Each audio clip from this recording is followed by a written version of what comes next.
How is everybody doing? And welcome to Jabberpack. I am Alex, And I am Rogue. and today we're going to do the start of a series of podcasts where we're comparing live action movies to their animated counterparts. Now, in large part, these are going to be Disney movies, but there is exception here and there. So, today's topic is none other than Lilo and Stitch. Now, there were definitely a lot of mixed feelings when the live action came out, as is with most of these. But for me, I was definitely nervous about it because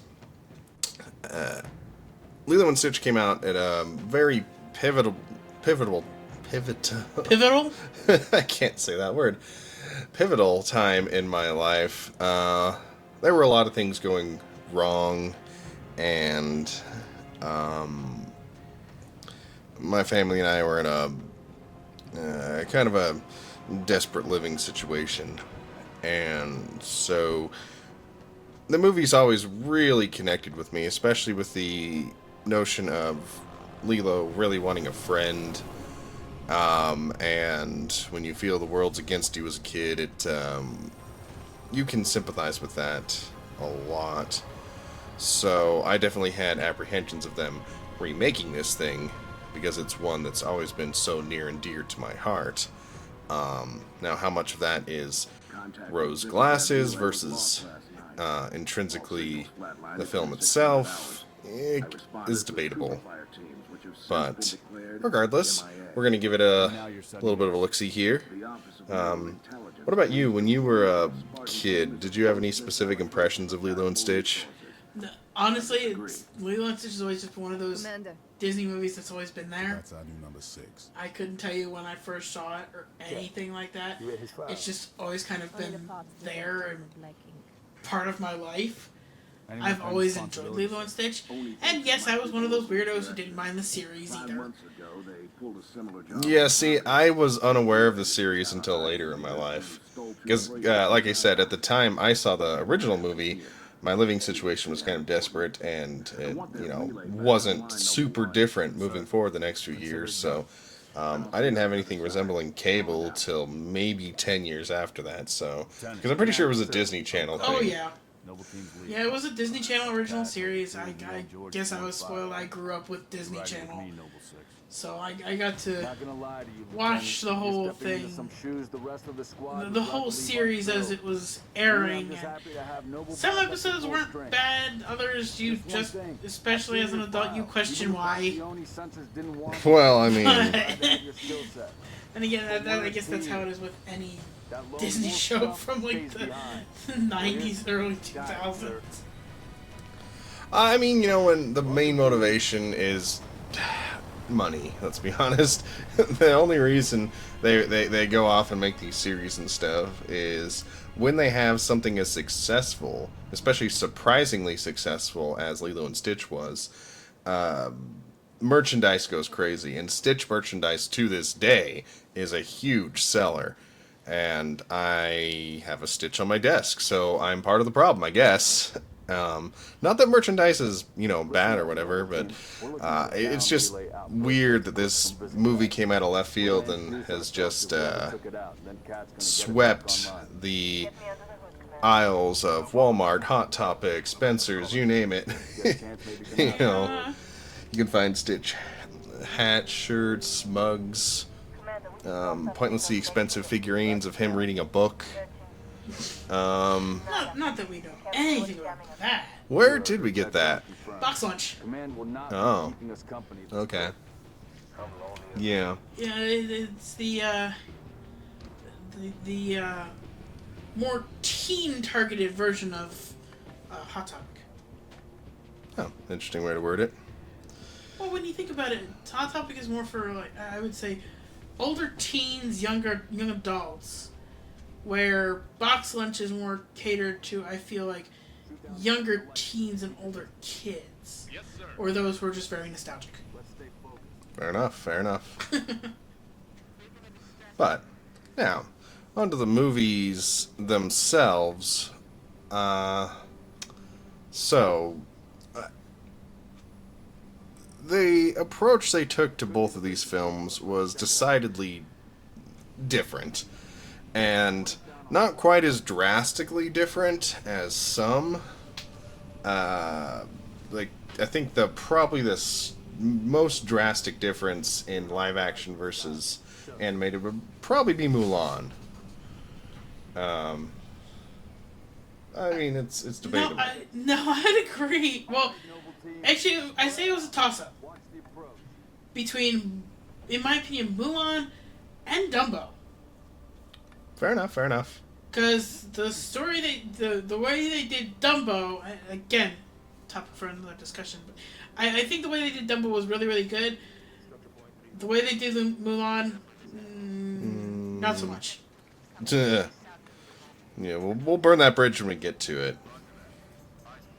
But we figured, we were talking about this a little bit before, and there's kind of no better way to talk about the differences without just talking about the differences.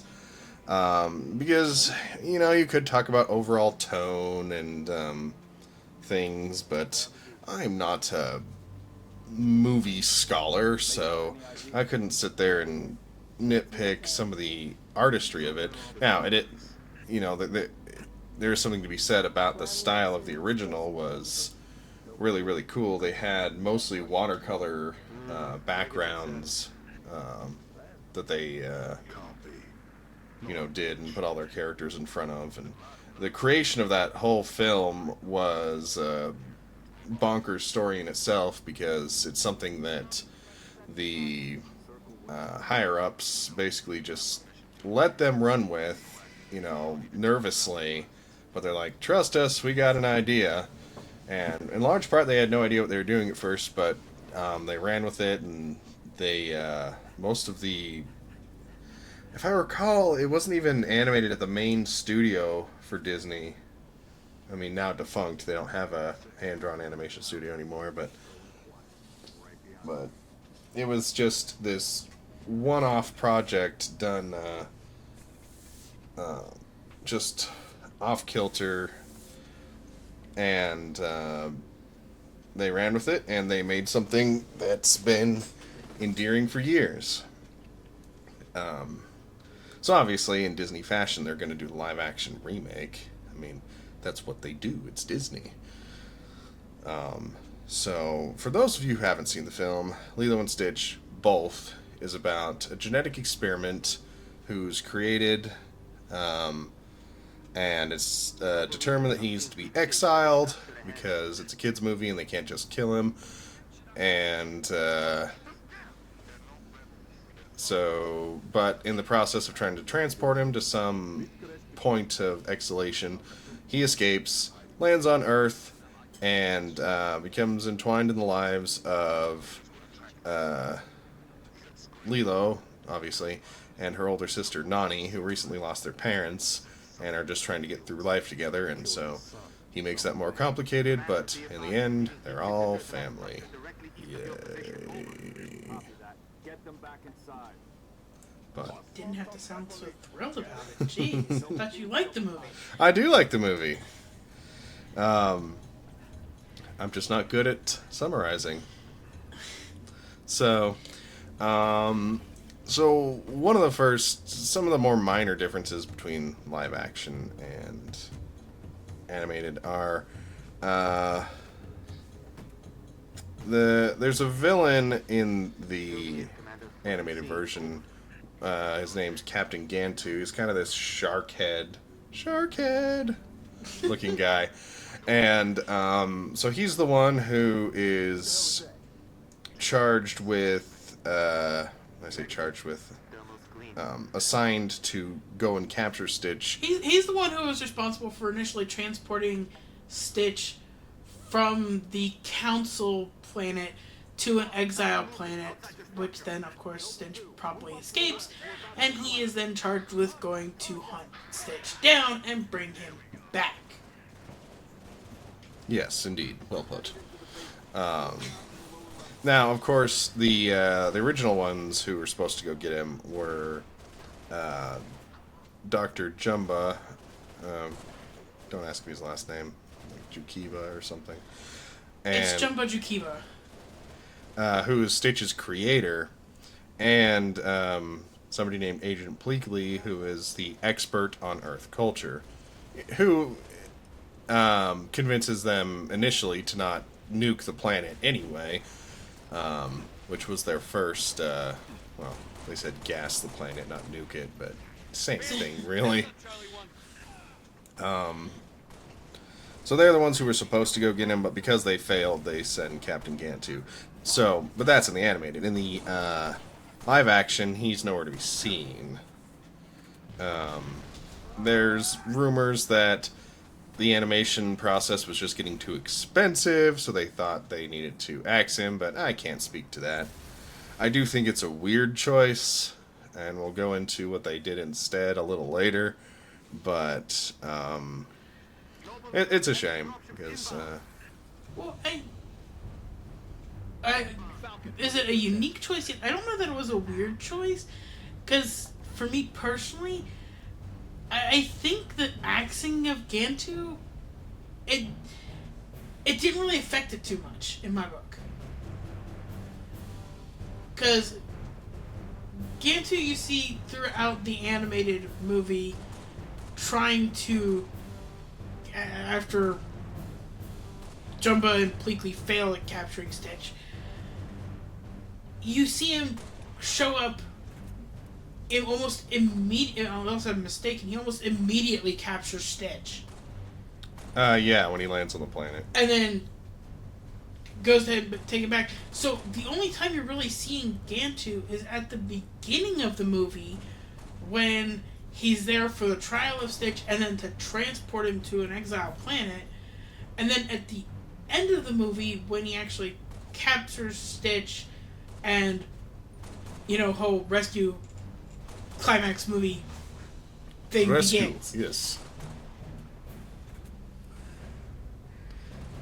So, yeah, I mean, I can creatively see why they got rid of him. And I can't say he was, like, one of my favorite characters anyway.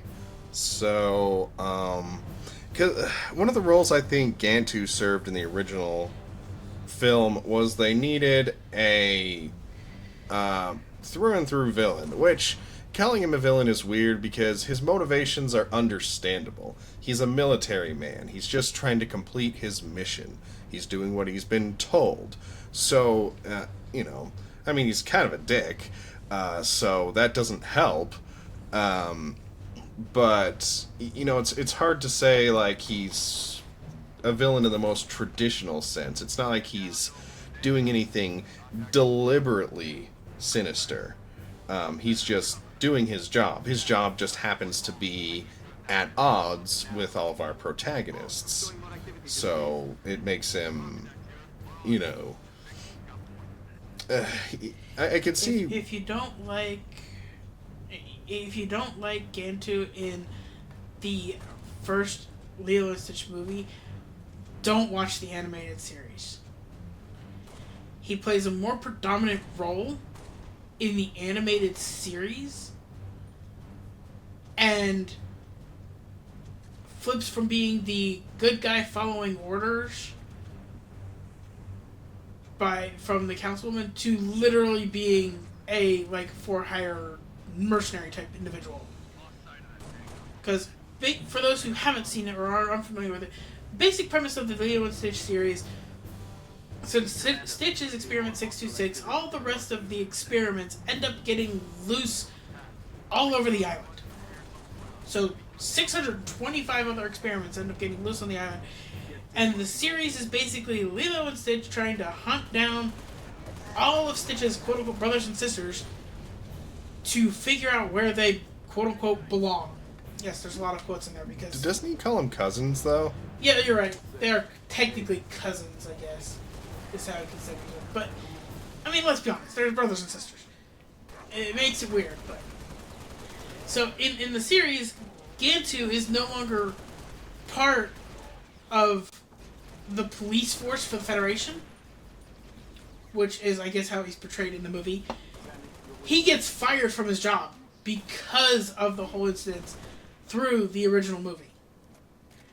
So then he becomes a for-hire individual by this evil hamster rabbit thing called Dr. Hamsterville. Yes, that's his actual evil villain name. I don't know why. And he is exactly. And Gantu is hired by evil Dr. Hamsterville to try and capture all these other experiments before Lilo and Stitch find them. And throughout the process ends up adopting question mark one of the experiments because it likes to make sandwiches. Yeah, doesn't his name end up becoming Reuben? Yes, his name ends up becoming Reuben. And for some reason he is then teamed up with Gantu to try and stop Lilo and Stitch from gathering the other cousins. And it's weird and stupid, but stupidly entertaining for some reason. I also believe Reuben was voiced by Rob Paulson. I don't know. And for somebody who hasn't seen the series, I seem to know a lot about it. I mean, I actually do think I saw a couple episodes that we threw on one day just for funsies. So that's probably where I get some of my knowledge from it. I also think some of the characters from the series appeared in Leroy and Stitch, which was the... Most of the characters. Okay. Most of the cousins appeared in Leroy and Stitch because it's basically a climax of all of the experiments that that Jumba created versus the clones of Leroy, which is experiment 627. Because he's supposed to be Stitch's better version. But it's all the copies of Leroy versus all of the other 600 plus experiments. Yeah. So it's the Lilo and Stitch movie line can be a little difficult to follow. Now, especially if you look at them in production order, because I didn't know this, but Lilo and Stitch 2 came out, I believe, after Leroy and Stitch. Believe it or not. But I need to research that, because that could be very wrong. Either way, I know it didn't come out second. Something else came out first. Maybe it was the series. I'm not quite sure. Because, it's confusing. Because I know that they launched a movie that I think was just called Stitch. And that's the one that launched the series. Because it brought in the idea of, oh, here's all these other experiments. And then Leroy and Stitch was the other bookend to the series. So, they had movie, series, movie. Kind of like with Stargate, but less messy. And then, like, Lilo and Stitch 2 somewhere in that mix got released. But I remember it was not immediately next. But if you want to watch it in story order, you would watch Lilo and Stitch 2, Stitch, the series, Leroy and Stitch. And then whatever the heck they did with it after that. Because Stitch, being a very licensable character, went on to be in, I think, 2 other series. I know at least there was one in Japan where supposedly he just turns his back on the whole Ohana thing and just finds a new one in Japan because I guess Lilo was getting older and starting to get interested in guys or something, and so he got jealous and sad and mad and ran away, so yay for Ohana. And then I think they did it one more time, the brief series run in China as well. So, it's kind of mudding the whole moral lessons of family when you get down to it. Especially when it was either in Lilo and Stitch 2 or Leroy and Stitch, where Stitch is basically turning down a big promotion for the sake of just being at home and being a part of a family.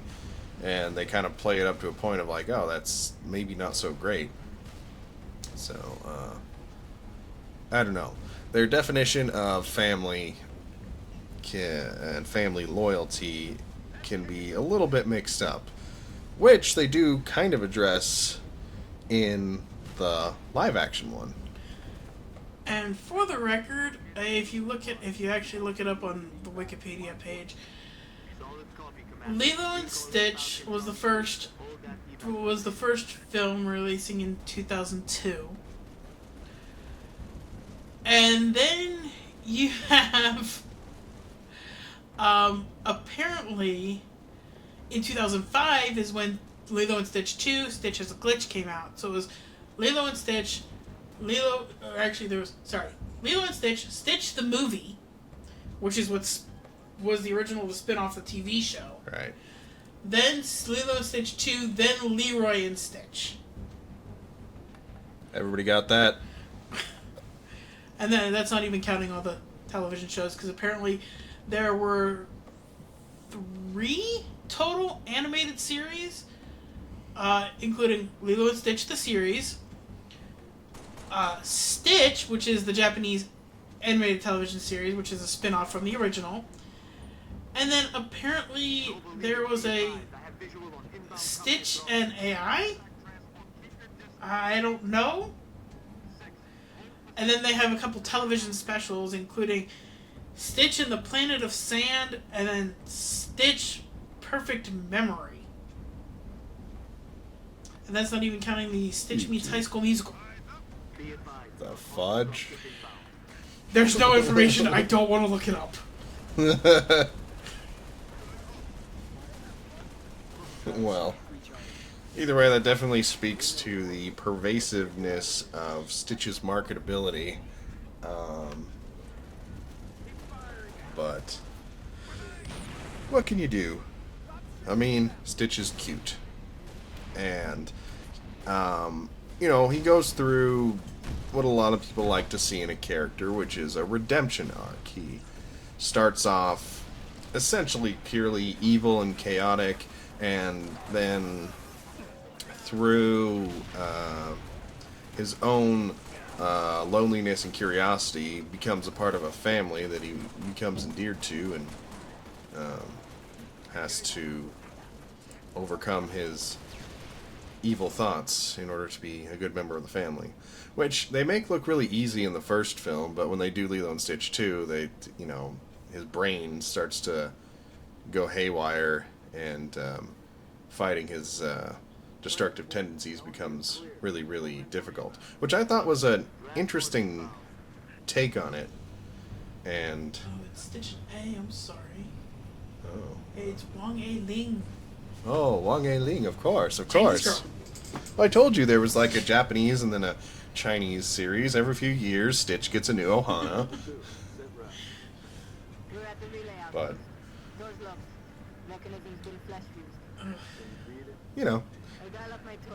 I don't think he's going away anytime soon. It wouldn't surprise me if they make another live action one, because apparently this one made a butt ton of money. Regardless of whether or not people liked it, it made a butt ton of money. So, to Disney, they're going to do it again. It's Lilo and Stitch. Everybody who's in their 30s now has adult money. Let's be honest. Late 20s, early 30s, they're the ones who grew up with the original animated Lilo and Stitch, and now they've got adult money. They're going to take their kids to go see it. If not, just go see it for themselves. That's the reason we saw it in theaters. Yeah, one of the few movies we actually did see in theaters. But, I mean, because who didn't want Stitch growing up? I mean, I had a Stitch doll. Don't know whatever happened to it. Now I've got a few. But my original one that I had when the movie came out, I'm hoping is in storage somewhere or something, because I'd hate to think I lost it. But like I said, it was a very turbulent time in my life when I saw this original film. But, but back to the differences between them. I think we got just a little bit off topic there. I mean, I think we were on topic, but not on what the paper says we're supposed to talk about. And the paper knows all. A tree died to make this outline, dang it. That's like saying the internet is truthful. I mean, come on. The paper doesn't know all. The paper is filled with whatever you will put on the paper.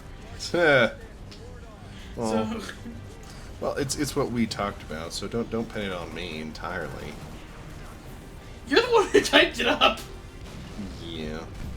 Because I always like typing practice. I gotta get better. So, now, so we talked about that they got rid of Gantu, and that he was kind of like your through and through villainous character, in the sense that he was a character that was okay to hate. You know, because almost every other character in the movie goes through some sort of likability arc where there's times where you're not as fond of them, or confused by them, or mad at them for making certain decisions, but they all come through in the end and are better for it. So I think they needed a character that was just, okay, it's alright to hate this guy. Again, even though he's just doing his job, he is against what our main characters are for, so you can just point a finger at him. So what they did in the live action one was take all of the charm and redeemability out of the character of Jumba, his creator, to turn him instead to the third act villain. Now, I don't know if they did that because Disney's addicted to twist villains and they felt they had to have one. But I can see from a storytelling standpoint why it might be simpler or more, I can't think of the right word for it, better for story flow to just have a singular character adopt the third act villain role. Because like you said with Gantu, he's kind of there and gone again, kind of at the beginning, mentioned a little bit in the middle, and then shows up at the end for the climax. So instead of having a character we've been with the whole movie jump up as the villain, I can see narratively making sense. I could also see it making sense from a animation standpoint of, you know, why have a character just show up a couple times and we have to create this whole animation model and get a voice actor for it, when we sort of already have this mad scientist who, you know, calls himself evil in both versions of the movie. So why not just have him go ahead and jump into what would be more likely, you know, for somebody who has evil intentions in what they're creating. I mean, Stitch was created to be a unstoppable, destructive monster, so I can see why it can be a little hard to swallow the pill of, okay, he would turn around and be a good guy by the end of the film. Well, yeah, I mean, I never, if I'm being honest, I never understood why Jumba in the animated turned around so quickly from wanting to capture 626 and take it back and continue his experiments to siding with Stitch to save Lilo. Ohana. It's all right. We're not gonna hurt you. But that's not an excuse. Stitch doesn't believe in Ohana.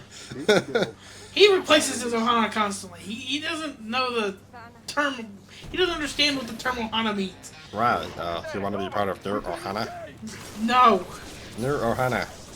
You don't need one. Ohana. No. Anyway. But no, that was one of the things that bothered me a little bit with the animated is the excuse is, oh, Stitch is very convincing. I'm sorry. Persuasive is the word used. Oh, he is very persuasive. My bad. But to go from wanting to capture him and all of that to all of a sudden in a split second being, okay, yeah, we're on the good, we're good guys now. We're gonna go help this random little girl who the whole entire movie we didn't care really what happened to her. But now, just because Stitch said 2 or 3 things, all of a sudden, now you're going to help him? It doesn't make sense. It makes sense only from a comedy standpoint. Because, I mean, that is a very funny line in the movie. You know, Stitch just makes a single syllable, and boom. He changes his mind. It could also be... It's unrealistic. Yeah. I know. You're saying an animated cartoon about aliens and genetic experiments is unrealistic. You know. Okay, be a smart Alec. Smart Alex. Woo! But, honestly, yes, it's an animated cartoon movie about aliens, but at least make a little more sense to that. Come on. Yeah, and I don't know how much his turn, if it was always there, because there were several revisions to the movie. You know, there was an original scene where Pudge the fish gets killed, Yeah, doesn't he get, like, eaten by seagulls? Yes. Dark. But there was the entire climax, in large part of the film, had to be redone because of 9/11. Awkward. Yeah. And also, if you think about it, why they had to redo it, it logically wouldn't have made sense. Because the main reason they redid, if I recall correctly, please correct me if I am wrong about this, the main reason they had to redo it is because they had the ships flying through New York. No, that's they were flying down. They were flying through the big skyscrapers of, I think, whatever island it is. Yeah. So which Hawaii has some big, tall hotels and buildings. True, fair enough. But yeah, they pretty much steal an airplane and use that in their rescue of Lilo. And having people steal an airplane and fly it awfully close to a bunch of big buildings and do damage to those buildings as well, so close after 9/11, they rightfully decided was a little distasteful. That would have been a lot of bad decisions if they had done that. So bad decisions. It's one of the things that drummed up the cost of the original, but I still think it probably made them a ton of money. Otherwise, we wouldn't have the franchise we have today. But you know, and then that's when they got that the signature red ship that Jumba has, because the film they did. The plane they had in the original film was a 747, and if you're familiar with 747, it's probably one of the most iconic airliners of all time. It has that iconic hump on top of it, which, you know, for cargo planes is where the crew is, but for passenger planes, it's like first class fancy stuff up there. So if you look at the front of his plane, the nose is very reminiscent of a 747. Because, you know, they had to redo a lot of shots, but they at least, you know, like traced over and modified the originals so they didn't have to completely from scratch redo absolutely everything. So, you know, a lot of people like the design of that ship, but it's because it was inspired by the original plane that they, well, stole. Well, and that was one thing they did actually, I just realized they did take out of live action. Oh. Because they didn't have Gantu as part of it, there was no reason to have the a ship chasing the other, or a plane chasing the other, whatever. So, because they didn't have Gantu, they didn't have a ship chase scene. True. Get her on her feet. It was... The body stays. In live action, it ended up being... everybody was in... There were like, what, 2 or 3 cars? Yeah. That were trying to follow after the ship, which, again, makes no logical sense. Well, I mean, what can you do? So it ended up being a couple of cars trying to keep up and chase this ship that was just flying out over the ocean. There wasn't any flying through buildings or anything that they did in live action. Come again, Noble One. Well, Did you it's say Covenant? easier to film. It's just over ocean. Easier to animate, God help us right? all. I mean, I guess to an extent, but at the same time, you still got to deal with all the water and such. So Yeah, but water simulation's getting better in animation all the time, so it's easy, right? That's for anybody who actually works in VFX and stuff. They will scoff at the notion that, oh, they just do it with CG, so that must make it easier. In some senses, yes, but in a lot of senses, no, because it puts a lot more burden of work into the fix-it-in-post team, if you will. And in a lot of senses, it's not easier, it's just different, because instead of filming an elaborate set, they have to film in, green screen studios, but instead of just doing it against a blank green screen, more and more they actually still build sets that have platforms and even ones that imitate motions of animals and stuff. So if people are writing mythical animals, it works out a little better. So, don't knock on CG too much. Is it overused? Yes. Which I think we talked about in Jurassic Park as well, at least a little bit. That sometimes too much, CG takes a little bit of that tactile realism out of the film. yeah, I think we touched base on it a little bit, but that's something we can even discuss further later on if we so desire. Yes. But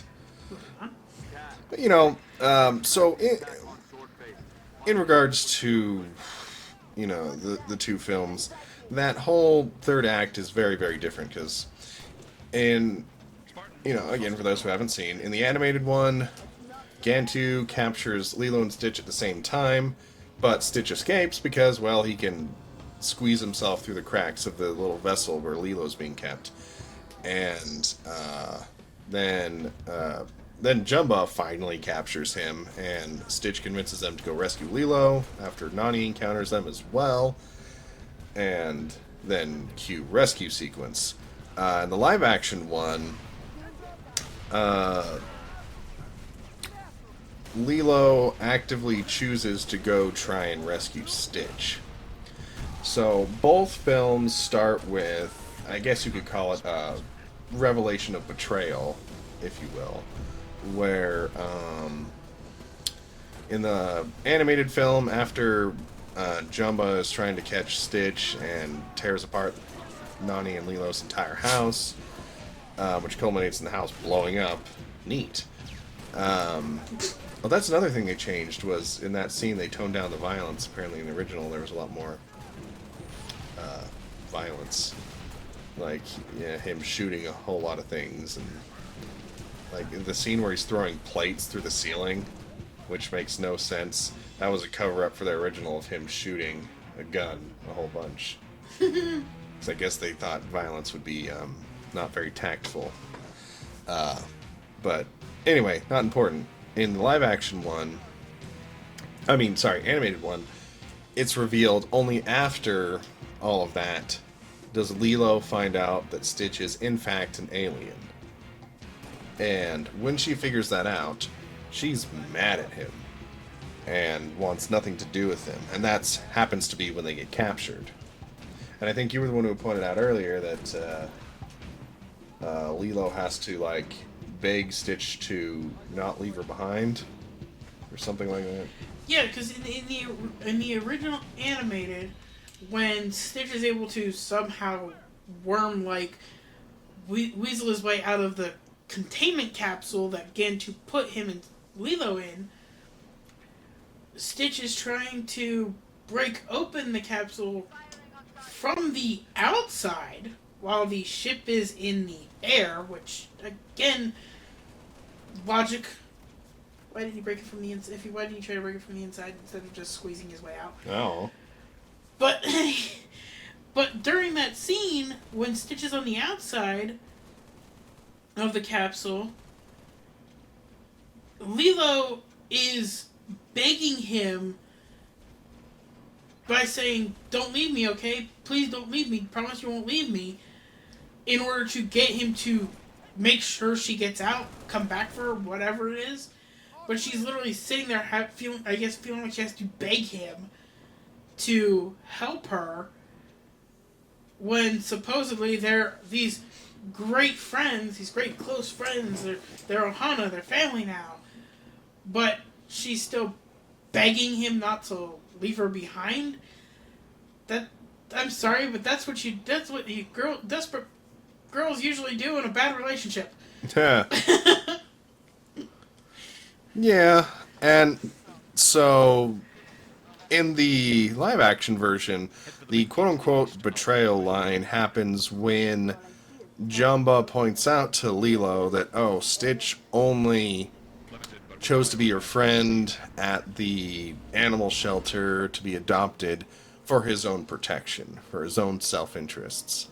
And I think Lilo says something like, oh, is that true, Stitch? And Jumba leverages Stitch's want to protect Lilo now to take him away. So Stitch goes with him willingly to save Lilo. And even after this revelation, Lilo actively decides to risk her life to try and help Stitch. Because one of the gimmicks they have in the live action is a portal gun. So, hooray for anybody who's played any of the Portal games. It probably just strung up memories of that. But, so he portal guns to the ship, and I guess Lilo must have jumped through the portal before it closed from her house to the ship. So, it's just a different dynamic when you get down to the motivations of the characters. Because one of the things I liked in the live-action movie was they fostered the relationship between Lilo and Stitch a little bit more. In the animated movie, it takes him a long time to go from being the chaos-causing, destructive Stitch to the soft, cute, and fluffy, loving Stitch, for their family. And I guess the live action has a longer runtime, so maybe it takes them just as long in the live action. I don't know. But from a narrative standpoint, Lilo and Stitch start to bond sooner in the live action one, because they actually play together. Cause some chaos together, I suppose, if you will. Yeah, I mean, when you look at it, I don't know that it technically takes them longer to actually create that bond. I think more it's in the live action they show it better. Right. They demonstrate they show it more. Yeah, they demonstrate that bond more and better, because I would say they kind of come to the same, because they do hit it about the same time, because it comes down to the surfing scene. It is where it's one of the biggest indicators of that bond being there. Right, or Stitch wanting to be a part of family. But in the luau scene, Lilo and Stitch have this whole fight, I guess. The fight with the soda carbonated guns. water. Yeah, with the carbonated water guns. Yeah. That is true. So, like you said, I don't know if it necessarily happens sooner, but it does. They do more to demonstrate it in the live action one. So I feel their bond a little closer. Like in the animated one, I was under the impression that a lot of Lilo's like of Stitch did come out of the desperation for wanting a friend, wanting a pet, wanting this dog. It grew out of that, and it evolved into a true friendship.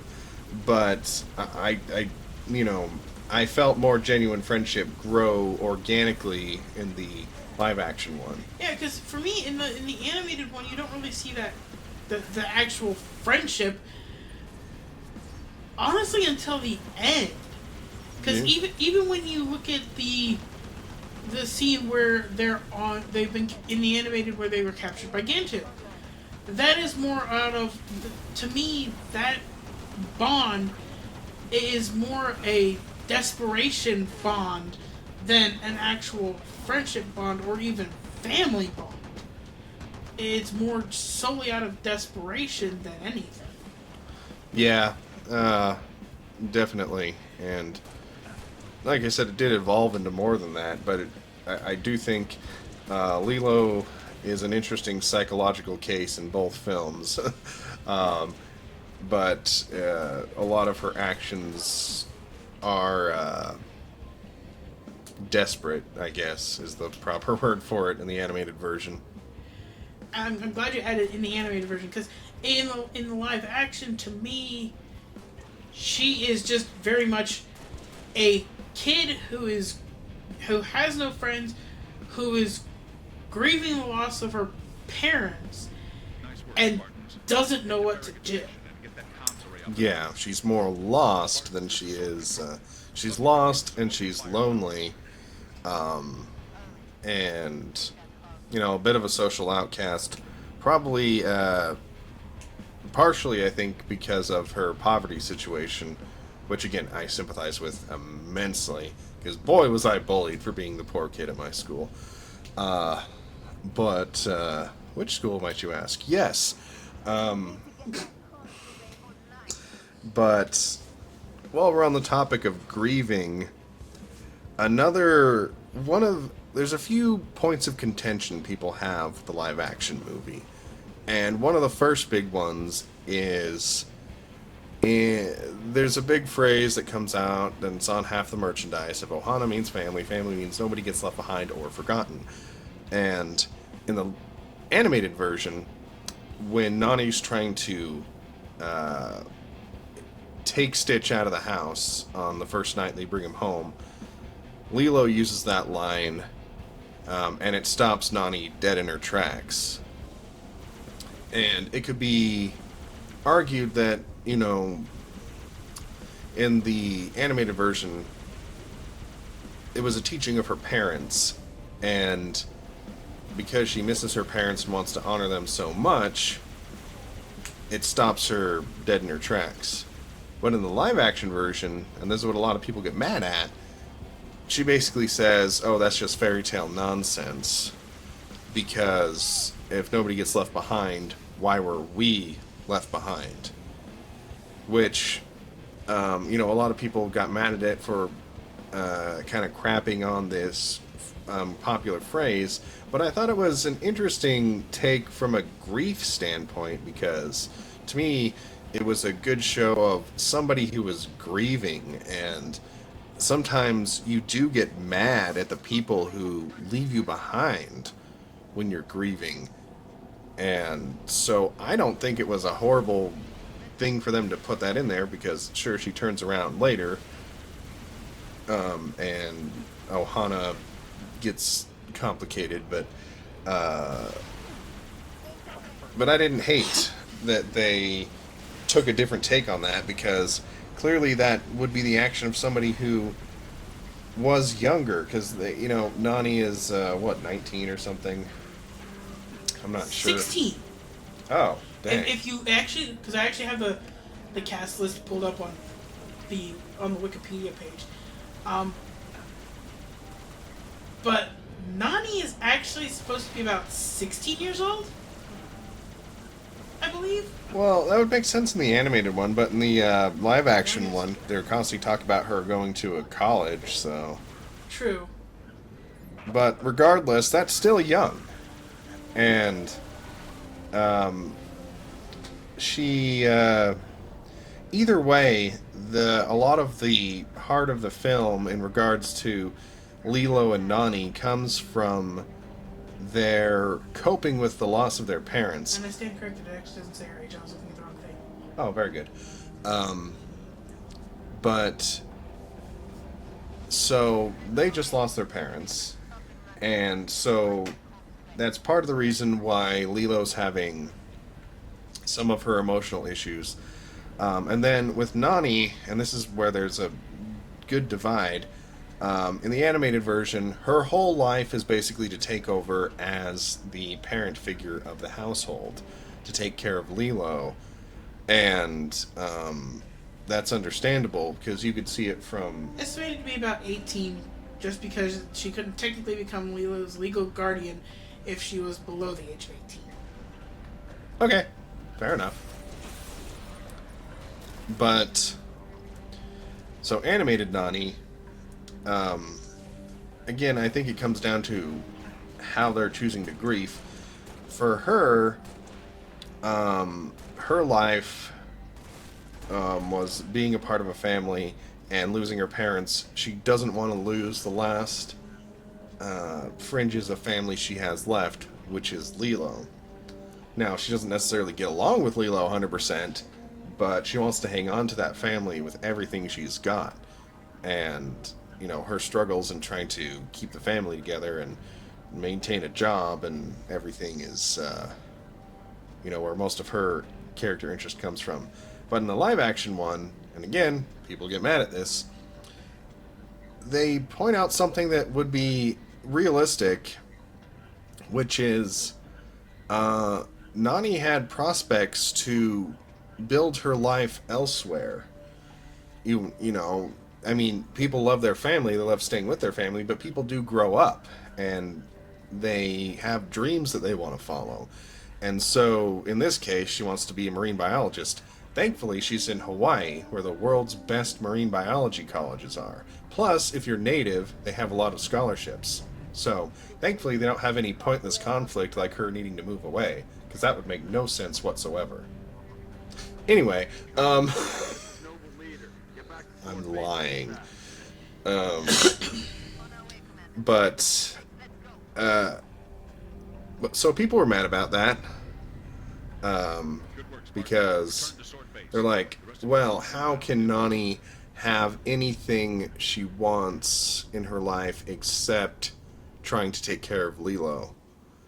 But, and that worked in the animated one, but, you know, in trying to make it a little quote-unquote more realistic, again, I don't totally hate that angle on it, because it's a lot to put on the shoulders of somebody who's still a teenager to say, oh, well, your priorities in life need to be to forget all of that and just focus on raising your sister now like she was your daughter. And they kind of you know, poke into how that probably would feel unfair, but at the same time, she doesn't know what else to do. She feels trapped, like this is what she has to do. She does love her sister, she wants to take care of her sister, she's doing the best she can, but there's also this second layer of grief that not only has she lost her parents, but now she's also lost this dream of hers. Especially since, apparently, she was accepted into this school with some kind of scholarship.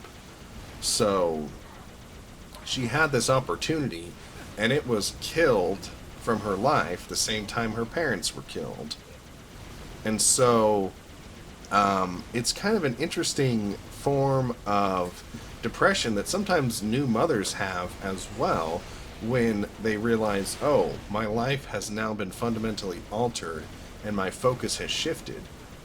And it's not unhealthy to feel that. Even if you're a mother who really wants kids and looks forward to raising them and having them be a part of your life, there are times where there's going to be those feelings where, what have I got myself into? Now I'm trapped, this is my life. And you can kind of see other dreams and possibilities you may have had kind of fade away.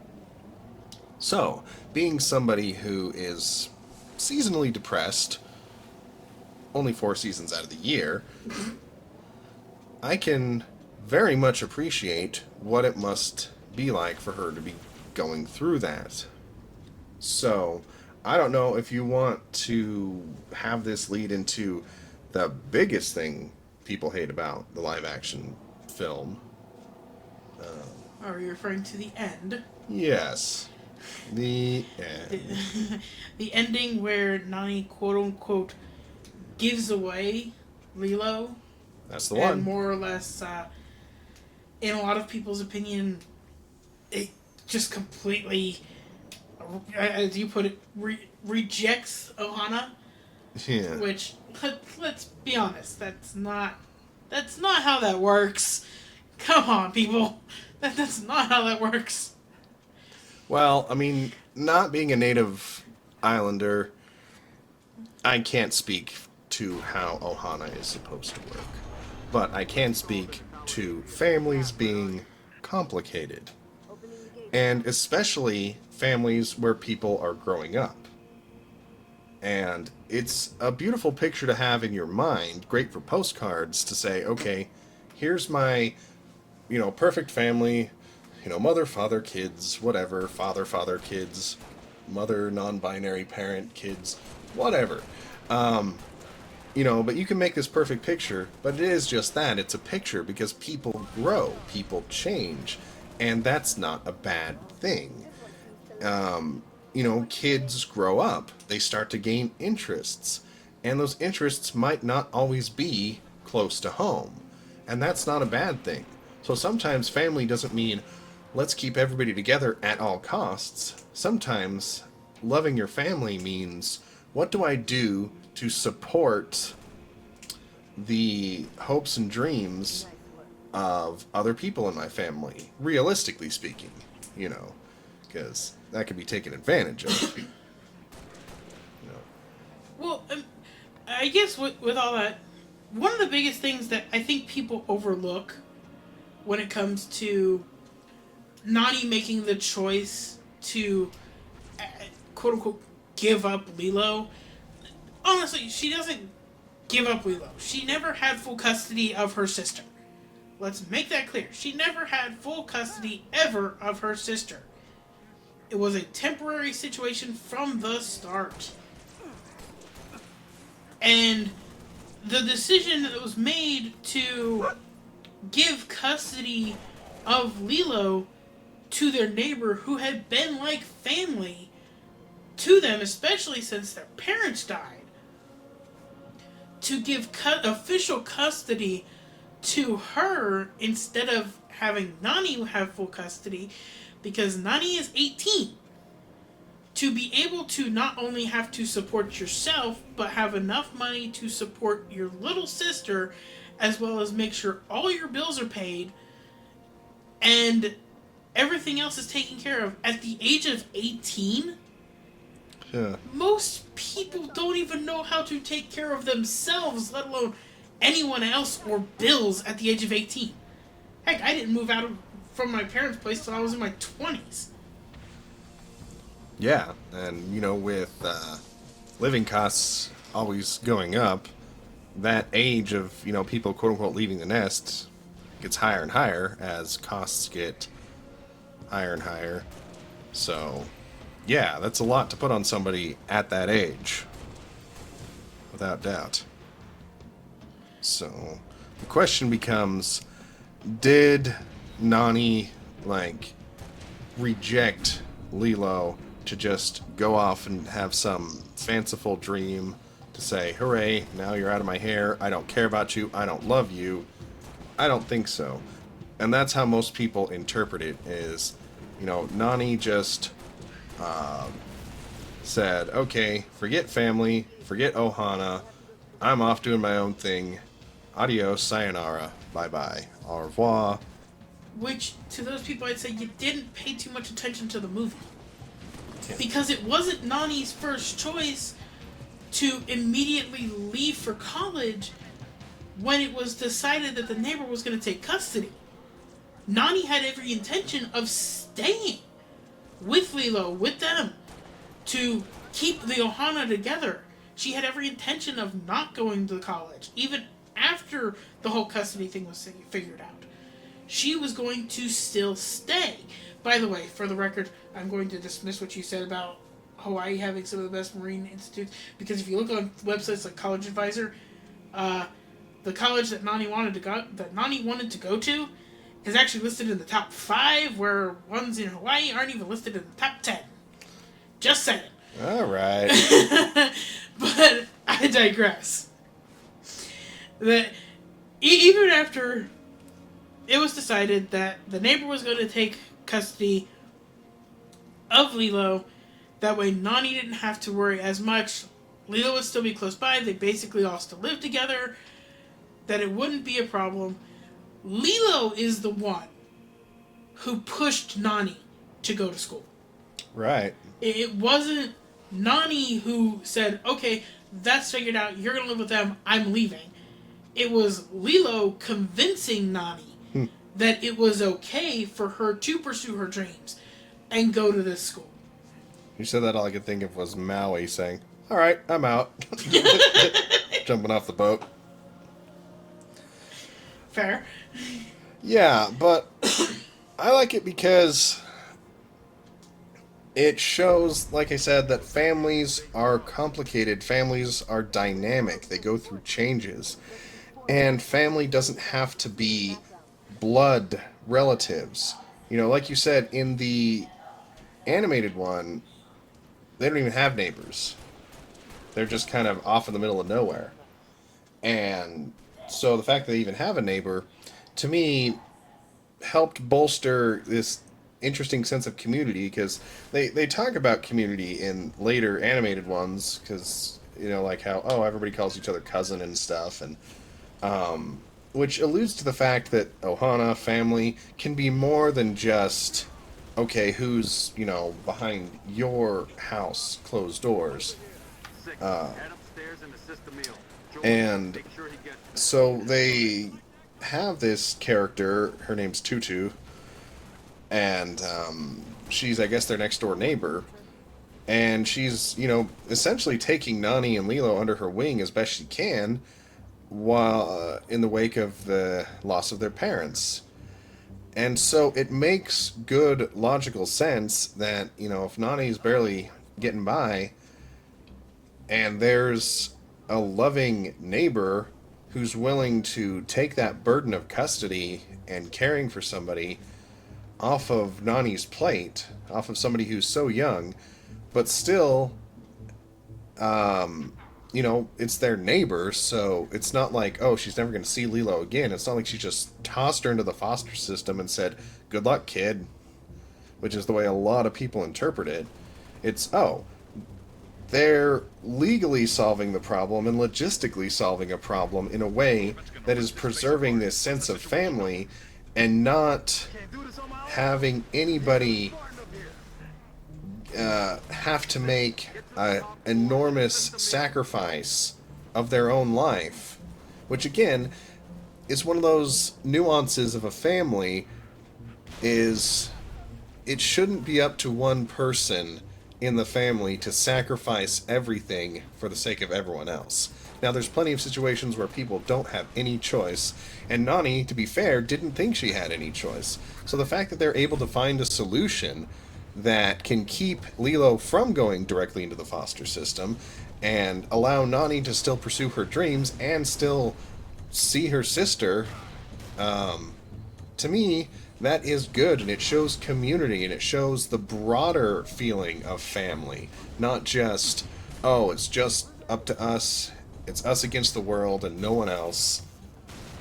And so, again, if you pay attention to the movie, it's not an easy decision for Nani to make. It's not like she's like, yes, bye Lilo. There's resistance in that. Even when Lilo brings up the idea of, no, you know, if they're gonna, you know, take care of me, you go and live your dream. You know, it's, it shows that loving somebody it means understanding that there's going to be decisions that are tough, but you know, do what you can to support everybody, and that is more family than just keeping everybody under one roof, because sometimes the sake of keeping everybody under one roof leads to tragic and abusive situations. So, where's the sense of family in that? Well, and yes, I sit here and do research while we're doing these. And please, if there's any native Hawaiian listeners, who correct me if this information is wrong that I've looked up, but on several things, including on Oxford, according to Oxford Dictionary, even. Oxford never lies. In Hawaiian culture, Ohana doesn't mean just blood relation. It means anybody who is close, friends, actual blood relatives. Anybody you consider as part of your family is your Ohana. So it does encompass that wide range of people who have, especially in the case of Lilo and Stitch, with Lilo and Nani and their neighbors, because, how did you pronounce your name? Tutu, I think. Tutu, I don't... Could be wrong. I apologize if that's incorrect pronunciation. But even in terms when it comes to the relationship they have, they consider her, because of how close she is with Lilo and Nani, both Lilo and Nani do consider her Ohana. Yeah. And they're not blood related at all. So the live action definitely takes the definition, what I'm understanding to be the true definition of Ohana, which is those who are close to you, friends, family, not just blood relations, or it's extended family, blood relatives, close friends, are your actual Ohana. So it does take and actually shows the full extent of that, where in the live action, or not, I'm sorry, in the animated, you get the sense of Ohana just means those who are part of your household, part of your that close group is your Ohana. And Stitch only became Ohana in the animated because Lilo adopted it. Where, again, in the live action, it's more than that. Yeah, he's being part of the family feels like it grew naturally from their relationship. I mean, there was a lot of friction at first, but it wasn't just, oh, well, I signed a paper, so now you're officially part of our family. It's, family's something deeper than that. It's not just a legal definition. It's, emotional definition. It's a community definition of who you really lean on, who you really trust in the good times and the bad times. And so I appreciate that because there's plenty of people I know who I consider family who, except for maybe way distantly, aren't related to me at all. And there's people who are related to me that I'm like, I requested your assistance, yeah. Commander, and do not need a report on events. I think at least to some extent, I'm sure 90% of people can agree with that. Where there's some blood relatives they'd rather push away and hide in a closet and not open that door for a million years, versus those who have been such integral parts of their its data center was home to either childhood or adulthood or whatever, that you couldn't imagine them not being in your life. He was a civilian male in his Right. mid-60s. And that Covenant energy source that to me is definitely more of a definition of Ohana. You couldn't imagine your life without that person in it to some extent, versus, the ones you'd rather push away in a closet and leave there for eternity. Yeah.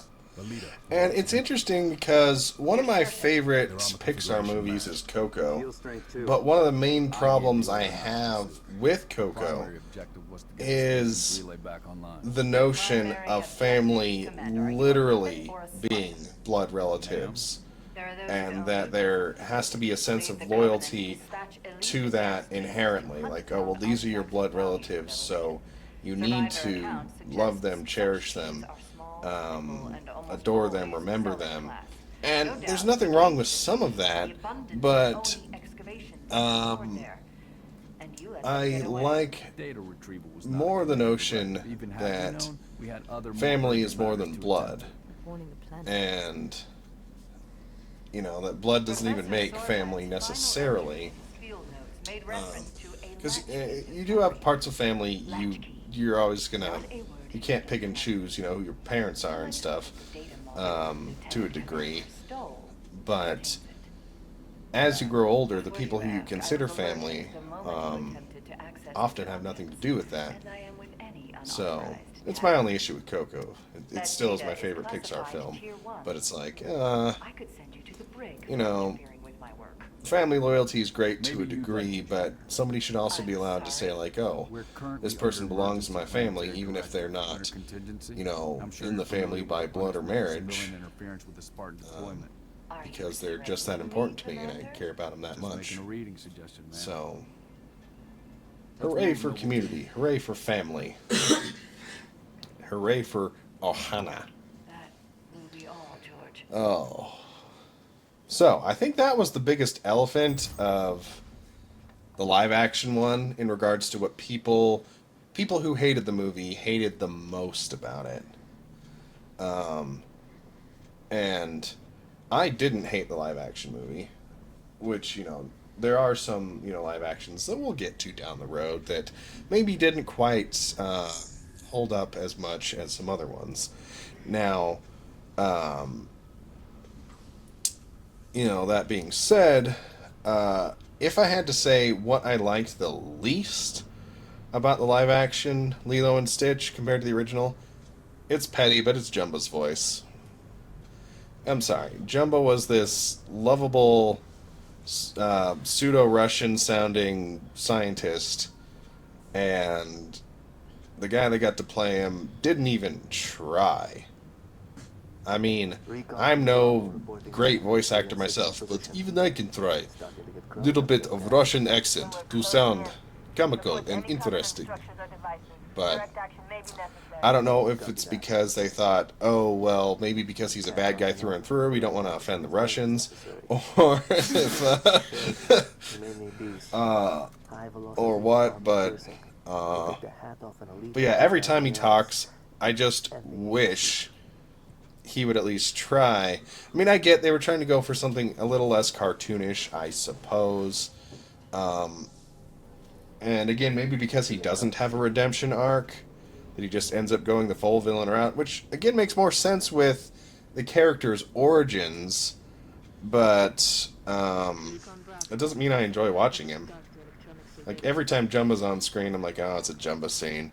Whereas in the animated one, Jumbo and Pleakley are kind of lovable idiots, and Pleakley in particular in the live action one is just an idiot. I don't think he ever hits the lovable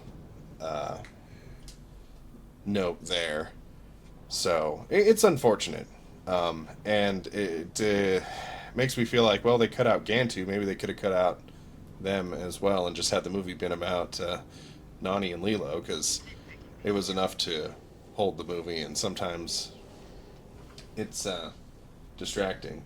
I mean, I like some of the other aliens, the you know, the councilwoman's you know, always towing the line between dignified but also getting annoyed and trying to handle this situation. You know, she has some personality come through. And then, of course, they have the little what do they call it? It's Adorable Psycho. Yes. You can't forget Adorable Psycho. Yeah. The little axolotl like alien who is very, very, very gung ho to blow up anything. Yep. Which their character on IMDb is listed as Adorable Psycho. I don't know if it is in the credits, but it's listed on the Disney Wiki, the regular Wiki, everywhere I've looked. It is listed as Adorable Psycho. That's wonderful. and on the Wiki page is listed as it gives the actress's name, who voices Adorable Psycho, the axolotl-like alien, who is very, very trigger psychotic. happy. So, hooray for them making a memorable... I love it when there's a memorable character made out of nothing. Like, someone who would have otherwise been a background character, and they turn them into something. So, I feel like that's something the live action definitely did right. Even though that's such a little part of the film, it's... Negative, too small. You're not in the dark zone yet. Engage at your own discretion, but keep moving. It's a nice touch that I liked. And I think the last big difference, which people are, plus-y, minus-y on, is in the animated movie, there's a character of Cobra Bubbles, voiced by the guy who does the Arby's commercials. That's why I always imagine him saying, "Arby's, we have the meats," when they first open the door to him.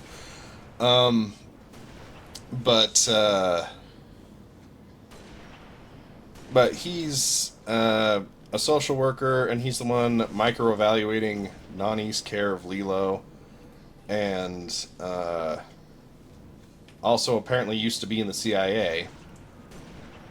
And funnily enough, and I don't think they said this in the live-action one, but in the animated one, they said he was responsible for convincing the aliens that mosquitoes were an endangered species, and that's apparently the only reason they didn't destroy our planet. And I think that's hilarious. Yeah, in the animated one, that was the main reason that they decided to send Jumbo and Bleakley, because they couldn't just blow up the planet because of the mosquito population. Which, how you can convince anybody, even if it's an alien species, that mosquitoes are an endangered species on the planet is beyond me. Because could go with them being an endangered species at this point. Yeah, I mean, I'm not one for genocide, but I'd be hard-pressed to find anybody who would be sad if all the mosquitoes were eradicated. Because, I mean, some other bug would take their place. Bats aren't going to starve, fish aren't going to starve. You're just going to have, more flies, which are annoying, but at least they're not going to give you malaria. Yeah, but why do you think there's been so many efforts to, introduce, different male mosquitoes that can't repopulate? There's female mosquitoes being introduced that can't repopulate to try and kill down some of the mosquito species in places. They have incel mosquitoes? Indeed. But no, there's a reason that mosquitoes should be dead. Anyway, off topic. But no, in the animated one, yes, Cobra Bubbles was responsible for convincing the aliens that mosquitoes are an endangered species, and therefore Earth is a protected planet, which cue Pleakley's existence, I guess. Yeah. But in the live action, that wasn't anything that was addressed. There wasn't any reason that I think they still used the same reasoning. Yeah, they still mentioned the mosquito thing, but didn't give explanation as who did the convincing, who was the one who dealt with the aliens. None of that was addressed. It was kind of left ambiguous. Yeah. And so they essentially split the character of Cobra Bubbles up into two characters. So instead of having a former CIA operative and a social worker in the same character, they had a CIA operative and a social worker. And interestingly enough, the social worker is played by the same person who voiced Nani in the cartoon version.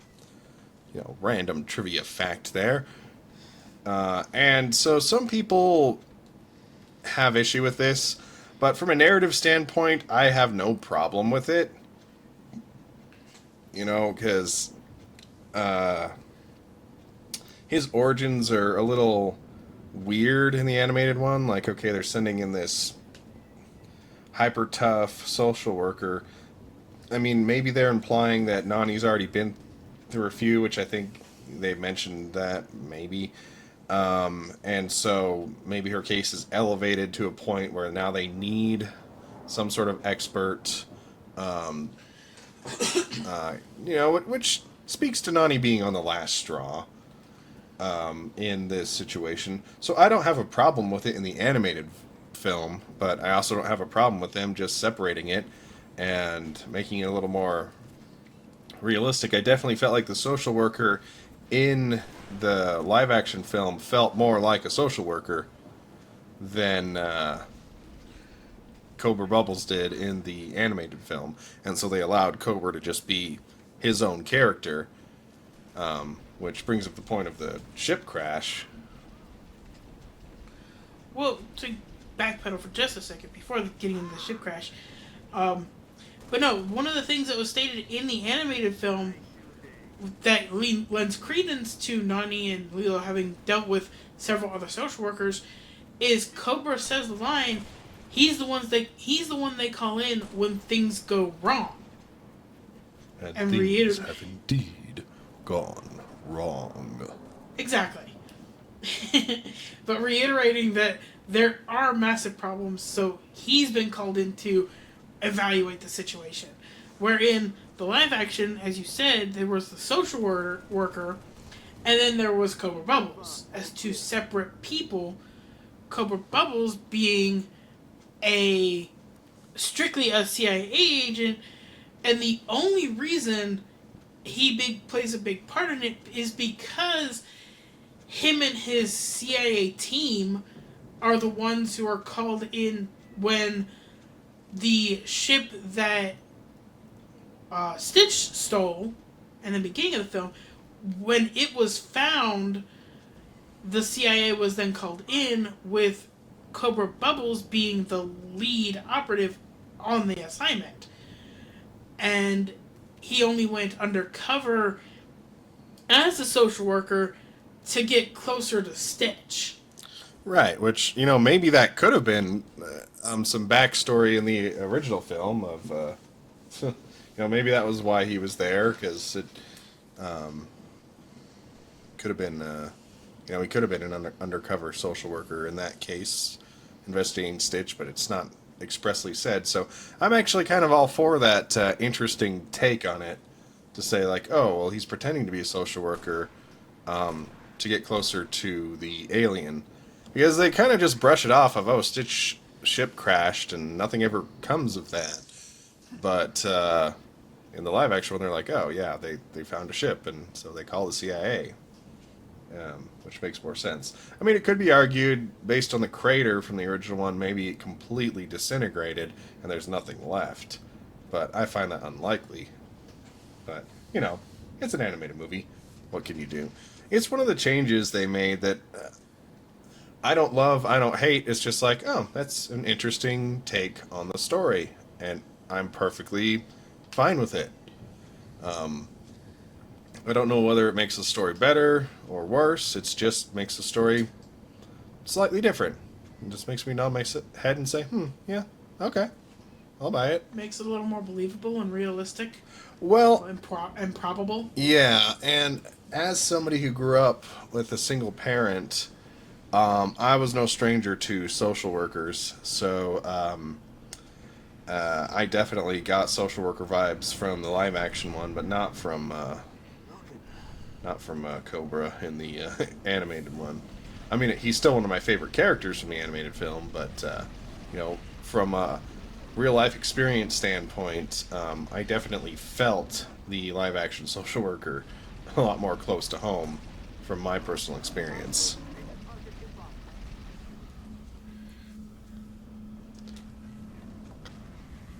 But anyway, I think we've gone over most of the chief differences between the films and kind of our feelings on them, what we think, and overall, the question comes, is the live action better than the original, or is the original better than the live action?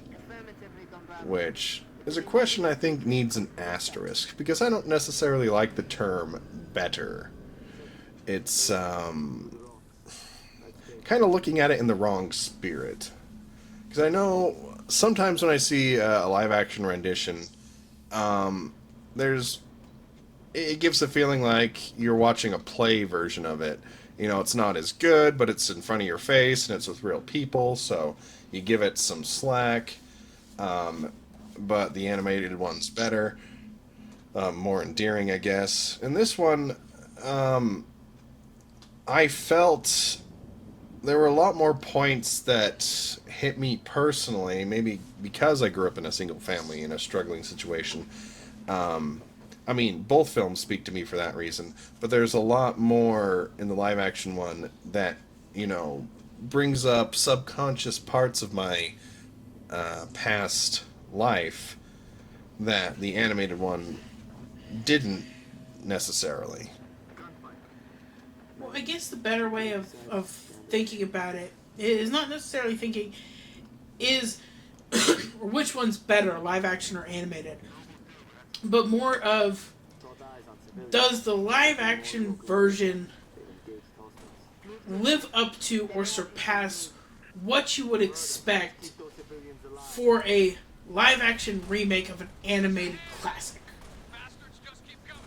Yeah, and I think that's a good way to look at it, because it did what I would want from most animated films done correctly.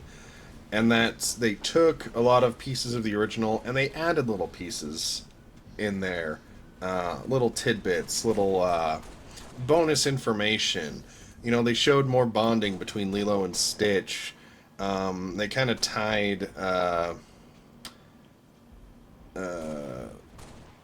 character arcs a little closer together, like giving a reason for there to be a Cobra Bubbles intimidating social worker, but also have him just be an active CIA operative, but also have a normal social worker.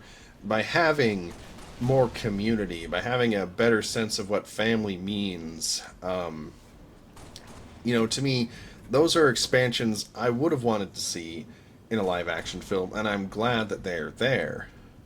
So, I wouldn't say it's better than the animated one. It's just a different experience on the same story.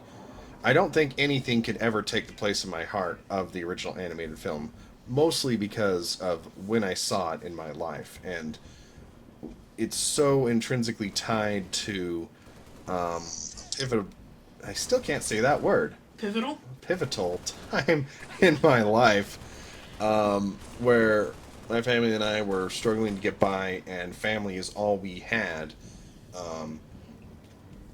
And I was the weird social outcast at school and stuff, and so having been a kid, I think it cements itself in my heart in a way that no newer film really can. But that doesn't mean I hate it, and that doesn't mean I think it's worse. I enjoy it. I will gladly put it on and watch it. It's not one I avoid or roll my eyes at. Now, there's aspects about it that I don't appreciate. Like I said, I think they just royally messed up the character of Jumba. Even, you know, him being the villain, I feel like they could have worked it okay, but if he wasn't such an unlikable character, they could have made him a lovable villain, where you're like, okay, I understand his motivations, and I still like to hate him, and it's still good to see him fail, but I still enjoyed seeing him on screen. Whether it was the voice they chose, or the CG on him, there's just something about whenever Jumba and even Pleakley most of the time were on screen, it just drew me out of the film, like 110%. So to me, that's my main GIF. It's probably not everybody's, but because like some of the main points that people hated about the live action film, I actually appreciated, because I think they speak to deeper truths about family, community, and normal friendships growing and stuff like that. The thing that gets me is just scenes with those particular aliens.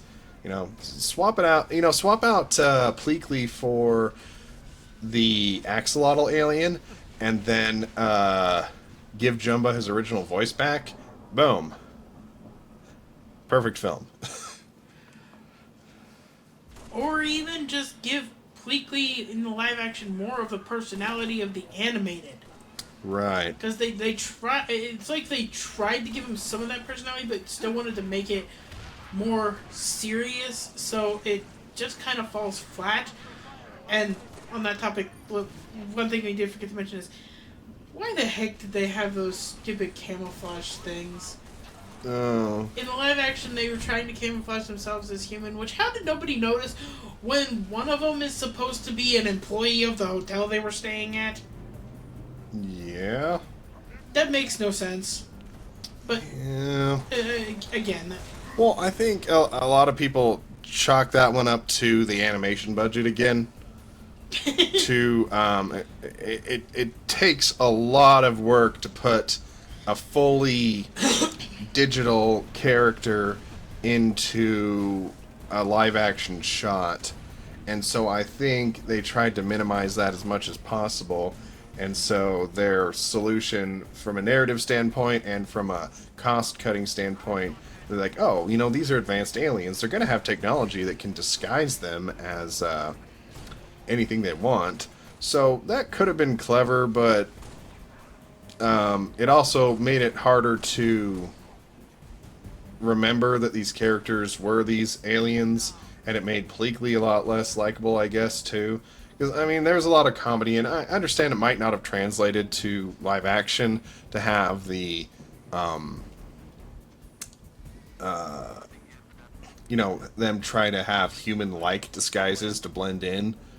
You know, a lot of comedy comes from that in the live action, and I don't know that it would have worked, but it could have, you know, give animators credit. I'm sure they could have found a way to make it work. Would it have been believable? Probably not, but I think it would have been easier to swallow than the camouflage they went with, which, by the way, is a very hard word to spell. I couldn't even spell it right enough for Word to give it as a suggestion, so... But, you know, yeah, so I guess that just further shows that Jumbo and Pleakley are my least favorite part of the live action. No, I would agree. I mean, they weren't my favorite. I understand them needing to be major players of the plot, but they honestly were my least favorite too. Other than that, that's literally the only qualms I have with it is how they portrayed Jumbo and Pleakley. The rest of it, I really enjoyed. The rest of the live action, I really enjoyed. I guess my question for you is, you said you wouldn't say neither one is better than the other. Which would be the first one you'd put on if you had to choose between the two? Animated. Okay, fair enough. Nostalgia wins on that one. Well, it's nostalgia, also combined with the animated one shorter. I only have so much time to watch movies. Only by about 30 minutes. Jeez. But it also comes with, like, I like the emotional places the live action one goes, but because it does go a few more emotional places that touch on my own personal life a little more, I have to be more in the right mood for it. Whereas the animated one has some goofier aspects to it, and I guess it's mentally, quote-unquote, safer, if you will. So it's one that I could throw on and enjoy in most moods I'm in. Whereas, you know, I have to be in the right mood to want to watch the live action one. That's not to say I won't gladly watch it fairly often, overall, but more often than not, I'm going to be in a proper mood to throw on an animated Disney movie that I can enjoy than you know, one that's a little more complex. Even, you know, that complexity is a good thing for most of it, and I appreciate it. But, you know, it's like a book that's intense. You're less likely to read than a book that's super enjoyable. I mean, again and again, if you will, I suppose. Okay, fair enough. So, what about you? As controversial as it would be, I would honestly take the live action over the animated. Now, don't get me wrong, I absolutely love the animated. Oh, there's no need to pout about it. It's just my opinion. I absolutely love the animated. I will always, and will always be a fan of classic Disney animated movies. I'm a Disney adult. Get over it. But I would honestly rather take, because of how much emotion there is in the live action, I would honestly pick it over the animated unless I'm more looking for something on the goofier side. And that's fair. I will say, as controversial as it might be, I actually like live action Lilo herself more than cartoon Lilo, which is saying a lot because cartoon Lilo is iconic. But and you know, being somebody who's not a big fan of like Cartoon Lilo is manipulative. yeah. But you know, I don't know. There's something about live action Lilo that just struck me as more authentic and relatable. I mean, I do like that cartoon Lilo's a goofball and is weird, and doing a weird character right can be difficult, and I think they did a great job. But I think she's probably one of the only standout characters I can think of that, when comparing live action versus animated, I'm like, you know what? Overall, I think I enjoyed the Lilo from live action more than the Lilo from the animated. And that's fair. But with that, I don't know that I have much else left to say. Nor do I. Hooray. Well, that being the case, I'm sure many people may or may not agree with some of what we had to say, but that's the beauty of being different, you know, being individuals, is we all have our own opinions, so I'd be curious to hear what other people have to say about their experience. Were you around when the original came out? What did you think of it? It was definitely an off-kilter film compared to what Disney usually does, and probably not so much as Emperor's New Groove, but not far off. Topic for a different day. And did you give the live action a chance, or did you, group it in with, oh, it's a Disney live action film, I'm not going to waste my time with it? Or were you swayed from watching it by negative reactions to it? Because I try not to be. I work really hard to be like, okay, even if a movie has like terrible reviews and stuff, if it's one that I was intrinsically interested to see before hearing any reviews, I'm probably still going to see it and judge for myself. And I would suggest you do the same with this one, because there's a lot in there as long as you know you're looking for it. If you're just looking for those choice, cherry-picked scenes that justify why you should hate this film, then don't give it a watch. But if you're willing to actually listen to all the dialogue and take it for what it is, then I think there's a lot to enjoy in it.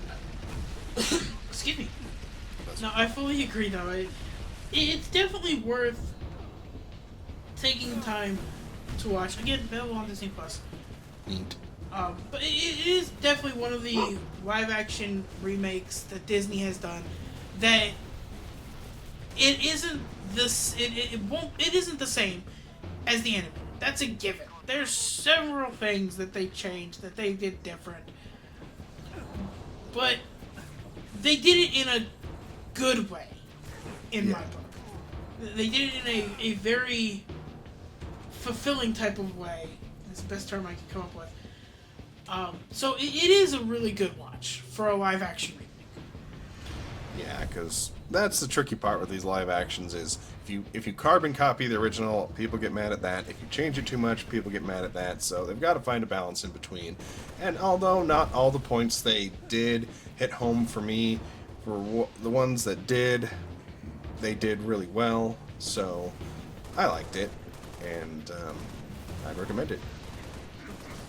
But with all that having been said, this has been another lovely discussion. We're going to be doing these comparisons of live action versus animated for the next little while, I think. I think we've got about 2 months lined up. Yeah, so just a couple.